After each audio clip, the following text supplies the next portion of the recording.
Eu sou uma entusiasta da ECA, viu? Eu acho a ECA uma grande escola, desde o começo, combativa, política, enfrentando a contemporaneidade, né? Sem esquecer das tradições também. Então, eu tenho um entusiasmo e um orgulho muito grande de ter sido a primeira arte educadora da ECA. Em artes visuais, em teatro já haviam algumas pessoas que trabalhavam com teatro e educação, né?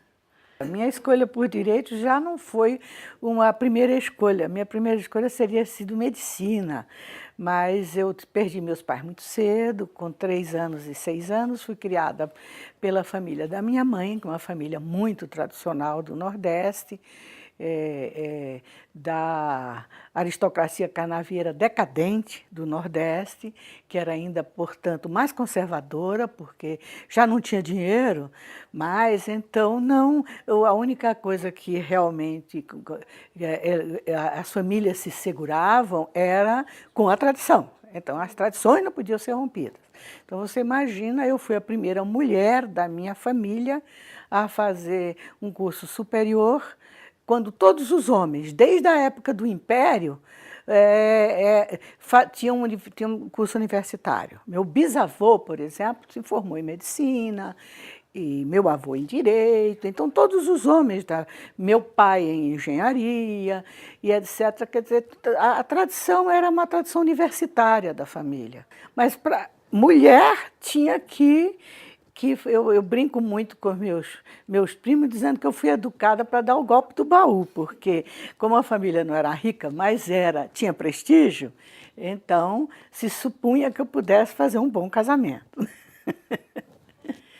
E, portanto, foi difícil estudar, conseguir que a minha avó, por exemplo, vetou completamente a possibilidade de medicina por razões puramente moralistas. Como é que você vai estudar anatomia, vendo corpos, estudando em corpos nus na frente de homens? Porque a maior parte dos alunos eram homens, né?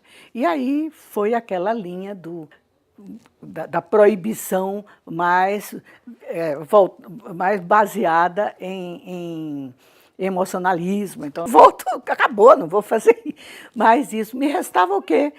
Uma vala comum do direito, porque, inclusive, meus próprios professores, havia pedagogia naquela época, mas meus próprios professores me recomendavam, vai fazer um curso mais importante, pedagogia não tem muita importância, e etc. Então, meus próprios professores me convenceram a ir procurar um dos 3 mais importantes cursos da época, medicina, direito e engenharia. Esses eram os de maior prestígio, né? Felizmente, essa hegemonia se quebrou e hoje você tem cursos de hospitalidade, você tem cursos de todas as áreas práticas da vida, não é, que são muito importantes e que dão empregos importantes também para as pessoas, né? Eu tive uma educação não tanto adequada, porque eu comecei a não me interessar por música e forçar o lado visual. Comecei a me interessar pelo visual, né? Mas isso era visto da minha família como, que pena, a mãe era tão talentosa, ela não tem talento nenhum, né? Então eu não quis estudar música, eu me recusei a estudar música e sempre tive um interesse enorme pelo visual, né? E esse interesse enorme pelo visual se desenvolveu muito no contato no Recife com grupos que trabalhavam com isso. Por exemplo, o grupo do gráfico amador no Recife, do qual, quando eu comecei a frequentar o gráfico amador, já a Aloysio Magalhães era uma espécie de guru do gráfico amador, né? Mas entre eles havia outras figuras muito interessantes, como Orlando da Costa Ferreira, que tem um livro fundamental, publicado pela EDUSP, inclusive, sobre os meios de reprodução no Brasil desde o Império, né? Então, foi expandindo esse meu interesse, né? Esse contato, principalmente com o gráfico amador, o contato com a Escolinha de Arte do Recife, com Paulo Freire. Esse me definiu para a área de educação. eu não tinha nenhum interesse em educação, e o Paulo Freire pediu para que... a primeira aula que eu tive com ele, eu fui fazer um curso com ele para preparação para um concurso de professor. Mas foi muito influenciado pela minha família, pela minha avó. Eu precisava trabalhar, mas eles só achavam que o único emprego digno para uma mulher era ensino. Eu reagia, mas tinha que obedecer, né? E lá fui eu fazer o curso com Paulo Freire e Elza Freire para preparar para esse concurso. A primeira coisa, ele já era muito preocupado com o campo de referências do aluno. E então ele pede para que a gente escreva o porquê nós queríamos ser professores. E eu escrevi exatamente porque não queria ser professora. Então, ele entrega a todo mundo as redações, como a gente chamava naquela época, as redações, e não entrega a minha. Eu digo, e a minha? Ele disse, não, eu quero que você venha mais cedo amanhã, porque eu quero conversar com você. E realmente, em poucas horas, em 3 horas mais ou menos, ele me convenceu que a educação não era aquilo que eu tinha tido repressão mesmo. E que a educação podia ser uma forma de libertação do sujeito, né? E aí eu comecei a me encantar. Nesse curso, eu entrei em contato com a arte e a educação, porque Paulo Freire era ligado à Escolinha de Arte do Recife, que era dirigida por uma mulher fantástica, está viva, está com mais de 90 anos, Noêmia Varela. E Noêmia Varela nos deu aula de arte e educação. Você vê como o Recife era potente intelectualmente. O Recife era realmente era contemporâneo, né? Então tomei contato com isso, com arte para a criança, como era importante para o desenvolvimento da própria inteligência da criança, não só da capacidade criadora, da inventividade, da capacidade de articular ideias, né? E fiquei encantada porque eu tinha tido exatamente o inverso. Descobri a importância da liberdade de expressão no desenho, foi absolutamente revelador para mim, né? E então daí eu comecei, no concurso passei no 2º lugar. O secretário de Educação me perguntou o que é que eu queria e para onde eu queria ir. Eu pedi um curso no Rio de Janeiro, na Escola Normal do Rio de Janeiro, que ele me deu, e pedi para ir para a Escolinha de Arte, que era particular, né? E ele accedeu, e então eu fiquei à disposição da secretaria, à disposição da Escolinha de Arte do Recife. E aí comecei a trabalhar. Em pouco tempo eu já estava dando curso para a Universidade Federal de Pernambuco, porque Noêmia Varela era professora da Universidade Federal de Pernambuco e dava as aulas da escolinha, dava os estágios supervisionados na escolinha. Então ela foi para o Rio de Janeiro e eu fiquei encarregada dos estágios. Então foi um ótimo contato com a universidade, com o curso de professorado de desenho, que se chamava naquela época. Mas como o Recife era vanguarda, no professorado, discurso de professorado de desenho, não se dava só desenho geométrico. Já era um curso em que se falava em arte, em livre expressão da criança e etc. Antes ainda da ditadura, porque a ditadura foi realmente muito feroz. Eu e meu marido tínhamos acabado de construir uma casa e estávamos muito felizes. Ele trabalhando, eu na escolinha e ele trabalhando já na universidade, quando ocorre a ditadura militar. E nós não tínhamos nada com o governo, mas os nossos amigos todos eram ligados ao governo, inclusive ao governo de Arraes. E, curiosamente, muita gente se socorreu lá de casa quando começou a ser perseguido politicamente, porque quando começou a ser ameaçado de ser preso, porque a gente não tinha nenhuma ligação direta com o governo, né? E então nós hospedamos muita gente, né? E tivemos muita sorte, porque quando devemos ter sido denunciados pelos vizinhos, nós morávamos numa vizinhança muito de gente rica. Meu marido havia herdado o terreno e eu tinha herdado algum dinheiro e construímos uma casa nesse terreno, que não era um bairro para gente jovem, era um bairro assim. O presidente do Sindicato de Plantador de Cana do Nordeste, presidente da Associação de Comércio de Pernambuco, coisas assim, sabe? Donos de uma grande loja que chamava-se Viana Leal naquela época. Era uma região de ricos. A gente desconfia que devemos ter sido denunciados. E começou a ir polícia, exército, cercar a casa, procurar se havia pessoas escondidas. Eu acho que a denúncia foi de que havia pessoas escondidas, e havia mesmo. Felizmente, nenhum foi. Nós desconfiamos quando uma rua pouco movimentada começou a aparecer há muito carro e jipes na rua. Não era de chapa branca, como a gente chamava, não era carro oficial, mas a gente ficou com medo. E aí tratamos de distribuir todos os nossos hóspedes, né?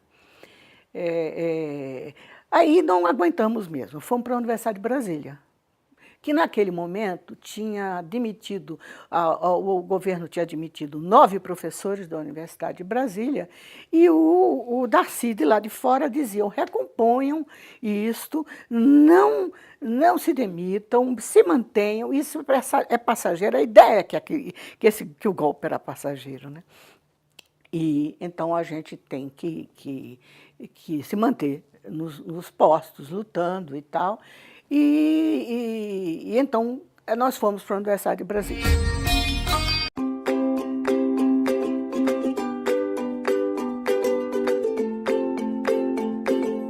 Melhorou bastante nos últimos 20 anos. Primeiro, porque saiu deixou de ser uma mera atividade, a arte na escola, e tornou-se uma área de conhecimento. Por que era considerado sua atividade? Era dar lápis, papel à criança, tinta e tal, para ela pintar e desenhar. É muito bom isso, não estou dizendo que não é, não.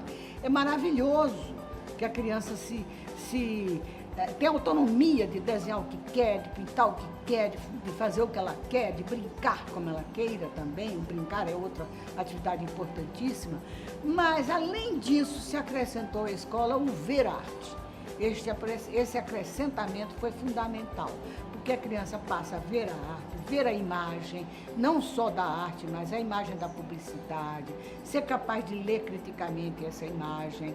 Então, o repertório dela de imagem se enriquece, né? Se na linguagem verbal é importante conhecer novas palavras para enriquecer seu vocabulário, também é muito importante ver criticamente imagens para você enriquecer a iconografia do olhar. Então, acho que está bem melhor, né? Mas ainda é preciso que a arte seja mais reconhecida, a importância da arte para desenvolvimento da percepção, para desenvolvimento da criatividade, para desenvolvimento da inteligência seja reconhecida. Porque a arte é importante até para o desenvolvimento das funções mentais que são medidas pelo teste QI. Porque o teste QI é um teste de inteligência racional, né? Então, a arte também desenvolve essa área racional, né? E várias pesquisas provam isso. Há um pesquisador, James Catterall, que ele é especialista nisso, em mostrar e provar, através das pesquisas, inclusive de outras pessoas e não dele, que a arte desenvolve a capacidade de você aprender outras áreas, desenvolve a sua inteligência, que você vai aprender melhor as outras áreas, a matemática, o inglês, porque ele é americano, né? A história, a geografia. A abordagem triangular é uma proposta metodológica do ensino das artes plásticas, desenvolvida nos anos 80 por arte-educadores brasileiros, dentre os quais se encontram Ana May Barbosa e Paulo Freire.